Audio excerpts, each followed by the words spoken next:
السلام عليكم ورحمة الله وبركاته. ازيكم يا حبايبي؟ عاملين ايه؟ يا رب تكونوا بألف خير. اللهم صل وسلم وبارك على سيدنا محمد. وصفتنا النهارده ان شاء الله هنعمل مع بعض البسبوسة المتكرملة. هنعملها بطريقة سهلة جدا وبسيطة، انجح واحلى واطرى صينية بسبوسة هتعمليها في البيت.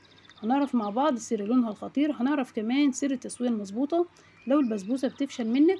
اوعدك ان شاء الله بعد الفيديو ده هتكوني استاذة فيها، ضمان نجاحها ان شاء الله 100%. يلا بينا هنعمل مع بعض احلى واجمل صينية بسبوسة في البيت، احلى من الجاهزه بكتير. طالعه ما شاء الله لون موحد، شاربه الشربات كله، مفروله معانا، لونها خطير، طعمها ما شاء الله جميل جدا، وريحتها كمان معبيه المكان. يا رب الوصفه تعجبكم. اهم حاجه ما تنسوش تدعموني بلايك وشير، ويلا بينا هنبدا كده مع بعض وصفتنا.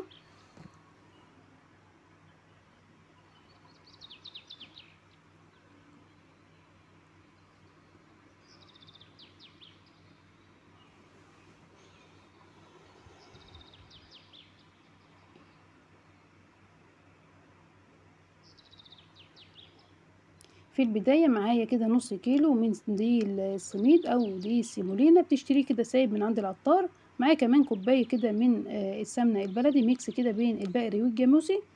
معلقة كبيرة من عسل الجلوكوز، كوباية كده من السكر، معلقتين كبار من جوز الهند، كوباية كده من الحليب، وربع كوباية من المية. المقادير هسيبها لكم كده مكتوبة في صندوق الوصف. في طاسة كده على النار، وأهم حاجة تكون فاتحة لونها فاتح، عشان كده تخلي بالك من كرملة السكر. ضفت لها كده كوباية السكر، وعليها كمان ربع كوباية من المية. معلقة كده عسل الجلوكوز بنضيفها كده عشان ما تسكرش معايا الشربات. ممكن تستبدلي عسل الجلوكوز بعسل نحل المتوفر عندك بتضيفيه. هنبدأ كده طبعا نرفع المعلقة خالص، وهنبدأ كده طبعا نهز كده الطاسة بس هزة بسيطة عشان الحرارة طبعا تتوزع على السكر كله.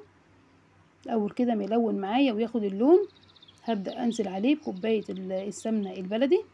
البسبوسة يعني سمنة بلدي يا جماعة. هبدأ طبعا أخدت كده معايا اللون المكرمل الجميل، ونخلي بالنا طبعا عشان ما يتحرقش مني. طفيت النار على طول، نزلت كده بكوباية السمنة وهبدأ أقلب. هيفصل معاكي ما تقلقيش خالص. هنقلب كويس جدا. هضيف لهم طبعا كوباية الحليب. أول كده ما يبدأ يقطع معايا ما تقلقيش برضو ولا يكتل كده أي تكتلات هتفك معاكي. عندك بقى هاند بلندر، هتضربي كده ضربتين. انا هاخد الخليط ده هضربه كده ضربة كويسة جدا في الخلاط، وهنبدأ طبعا نكمل كده باقي الخطوات. ده شكله كده بعد طبعا ما ضربته في الخلاط. هسيبه لمدة 10 دقايق بس عشان يبرد معايا. ما ينفعش طبعا تنزلي كده بالخليط السخن ده على البسبوسة علشان ما تحجرش معاكي وهتفشل منك. في بولة كده نزلت بنص كيلو دي السيمولينا، عليهم كده معلقتين من جوز الهند. قلبت كويس جدا، رشة بسيطة خالص من البيكنج باودر. مش عايزة تضيفي بيكنج باودر برضو بتبقى جميلة جدا. قلبت كويس جدا. جبت كده صينية مقاس 28 عشان سمكها كده بيكون كويس جدا في البسبوسة. ممكن كمان تعمليها كده في صينية مقاس 30. دهنتها دهنة كويسة جدا من السمنة البلدي.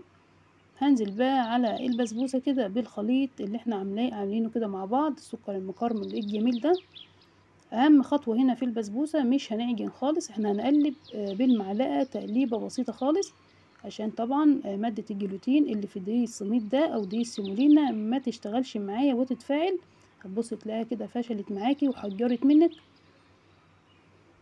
لو قلبت زيادة عن اللازم هتشرب السوائل كلها، وطبعا مش هتكون بسبوسة خالص معاكي. قلبنا كده تقليبة بسيطة خالص. هنزل على طول في الصينية بالعجينة على طول قبل ما تنشف معايا. هتكوني طبعا مسخنة الفرن بتاعك كده قبلها ب10 دقايق. بالمعلقة طبعا او بالسباتولا كده هبدأ كده امسحها مسحة من المية عشان اخلي كده وش البسبوسة يكون ناعم معايا ومتساوي. هنبدأ كده نسويها كويس جدا. ممكن تسيبيها سادة، عندك مكسرات هتضيفيها براحتك خالص، المتوفر عندك بتعمليه. طريقة سهلة، مقاديرنا بسيطة جدا. عايزة تضاعفي الكمية او كمية المقادير براحتك برضو. بدأنا كده سويناها كويس جدا.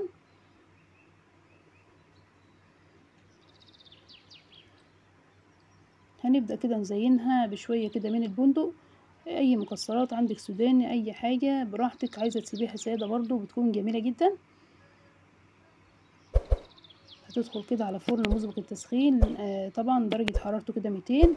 البسبوسة هنا طبعا احنا مكرملين السكر، يعني هتاخد معاكي 10 دقايق بالكتير خالص، ربع ساعة.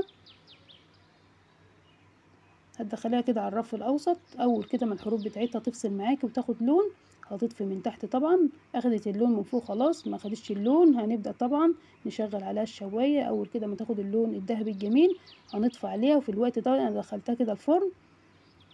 هبدأ كده اعمل الشربات، كوباية كده ونص من السكر، عليهم كوبايتين من المية، عصرة كده من الليمونة، وهبدأ طبعا ارفعهم على النار. لازم يكون شربات البسبوسة طبعا يكون سخن معايا، والبسبوسة تكون سخنة. هسيبته كده على النار لمدة 7 دقايق بالظبط. طلعت ما شاء الله البسبوسة ما شاء الله عليها، لونها جميل جدا. وطبعا التشققات اللي في البسبوسة دي بتكون طبعا من نجاح البسبوسة معاكي، واهم حاجة في نجاحها انها تشرب الشربات كله. كل ما تسقيها شربات هتشرب منك الشربات، وده طبعا سر نجاح البسبوسة معاكي. البسبوسة بتكون سخنة معاكي، والشربات طبعا يكون نازل كده من على النار. اخدت مني كمية الشربات كلها ما شاء الله.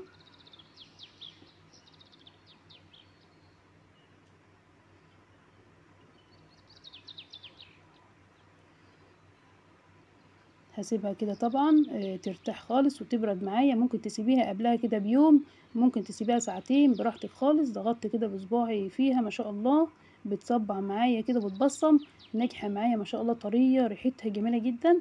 انا سيبتها كده لمدة ساعتين.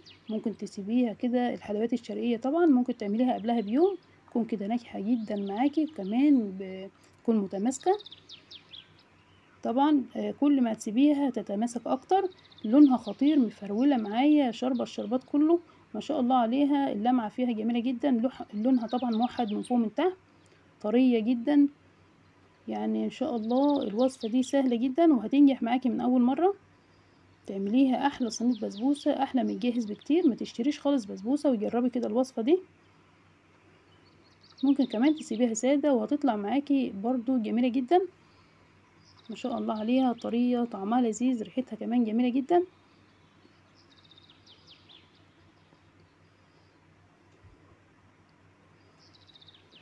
ما شاء الله. طعمها جميل ولذيذة جدا، وصفة سهلة وبسيطة. يا رب كده الوصفة تكون عجبتكم. اهم حاجة ما تنسوش تدعموني بلايك وشير، واهم حاجة الدعم بتاعكم عشان بيفرق معايا جدا. في رعاية الله.